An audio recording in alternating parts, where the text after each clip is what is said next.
হয়েছে পশ্চিমবঙ্গ সরকারকে এই চোর এতর দল এবং তাদের মিথ্যাবাদী মিথ্যাচারী মহিলা নেত্রী মমতা ব্যানার্জির উকিলরা একটা প্রশ্নের উত্তর দিতে পারে। তুমি তো হিংসুটে কেন? ছেলে মেয়েরা চাকরি করলে চাকরি খেয়ে নাও।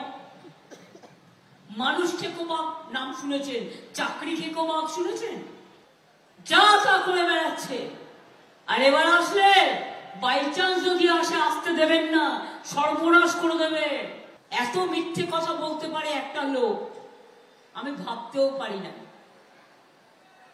ছেলে মেয়েদের চাকরি খেয়ে নিল, শিক্ষক শিক্ষিকাদের, আর ভোটের আগে বলছে না না हम भी कोशिश करेगा। क्या करेगा? तुम्हारा सीबीआई तो रिपोर्ट दिया, তুমি তো সিবিআই কে দিয়ে রিপোর্ট করিয়ে ছেলে মেয়েগুলোর নামে যারা যোগ্য তাদেরও তুমি চাকরি খেয়ে নিয়েছো।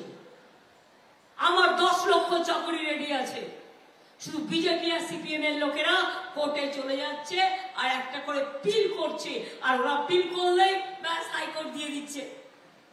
আমাদের বেলায় জেল, ওদের বেলায় বেল। এই করে মোদি বিজেপি কে করছে সেল।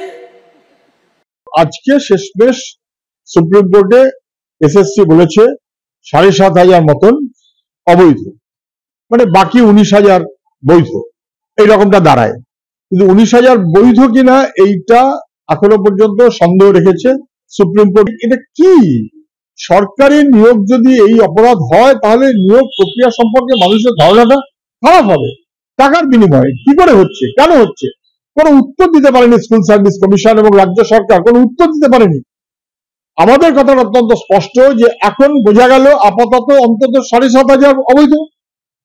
এটা কি সত্যি ৭,৫০০ নাকি এটা আরো বেশি?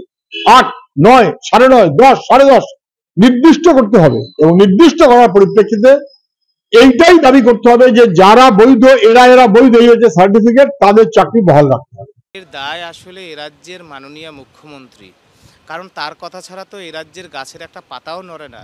এই দুর্নীতিগ্রস্ত এসএসসি যাদের কারণে আজকে আমরা 6 দিন অনশনে, আমাদের সাথীরা আন্দোলনে, সুপ্রিম কোর্টে মামলা চলছে, এই এসএসসি এদের কাছে কলকাতা হাইকোর্ট 12 বার চেয়েছিল যা কারা দুর্নীতির সুবিধা পেয়ে ওই আপনাদের নেতামন্ত্রী মুখ্যমন্ত্রীদের ঘুষ দিয়ে চাকরিটা কিনেছেন তাদের লিস্টটা দিন, আর কারা যোগ্য তাদেরও লিস্টটা দিন। তারা গড়িমসি করেছে, ওএমআর নেই, এই নেই, সেই নেই। তারপর আবার ওই দুর্নীতি ঢাকতে সুপার নিউমেরারি পোস্ট ক্রিয়েট করেছে দুর্নীতি ঢাকার জন্যই। সেই সুপার নিউমেরারি পোস্ট আপনারা দেখছেন সুপ্রিম কোর্টে কিভাবে ধাক্কা খাচ্ছে, কারণ এদেশের রাষ্ট্র বা এই বিচার ব্যবস্থা সুপ্রিম কোর্ট শেষ পর্যন্ত দুটো ন্যায় বিচার করবে। কারণ আমরা তো ন্যায়ের পক্ষে, আমরা তো মেধা চুরি করিনি, আমরা নিজের মেধায় চাকরি পেয়েছি। সুতরাং এই এসএসসি ধাক্কা খাবে। এবং সবথেকে শেষে আমি যে কথাটা বলবো, এ রাজ্যের মুখ্যমন্ত্রী তো শেষ পর্যন্ত সংবিধানকে শপথ নিয়েই মুখ্যমন্ত্রী হয়েছেন, তিনি বিলক্ষণ বোঝেন সুপ্রিম কোর্টে চালাকি করলে যে চালাকিটা কলকাতা হাইকোর্টে করেছিল এসএসসি এবং এই সরকার, সুপ্রিম কোর্টে সেই একই কাজ করলে তার যে চেয়ার থাকবে না, মন্ত্রীদের যে চেয়ার থাকবে না, সেটা মুখ্যমন্ত্রী ভালো বুঝেছেন। সেজন্য এসএসসি এই বিরাট সংখ্যক দুর্নীতির কথা, সেগ্রিগেশন তথ্য প্রকাশ করেছে।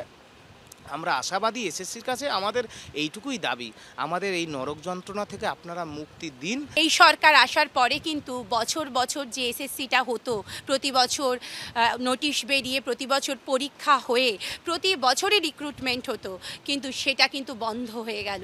এই সরকারের আমলে একমাত্র তারা নিজেরা অ্যাডভার্টাইজমেন্ট বের করে পরীক্ষা নিয়ে চাকরি দিয়েছে শুধুমাত্র 2016 সালে, এবং সেই 2016 সালের এই যে নিয়োগ প্রক্রিয়া, তাতে তাদের দুর্নীতির শেষ নেই। এবং আপনারা বলছেন যে 22 সালে তারা সুপার নিউমেরারি পোস্ট তৈরি করেছে। আমার ধারণা শুধু আমরা কেন, আপনারাও, মিডিয়াও হয়তো জানতো না যে 22 সালে কোনো সুপার নিউমেরারি পোস্ট তৈরি হয়েছে। আজ কেঁচো খুঁড়তে যদি কেউটে না বেরোতো তাহলে কিন্তু কেউ এই ব্যাপারটা জানতে পারতো না।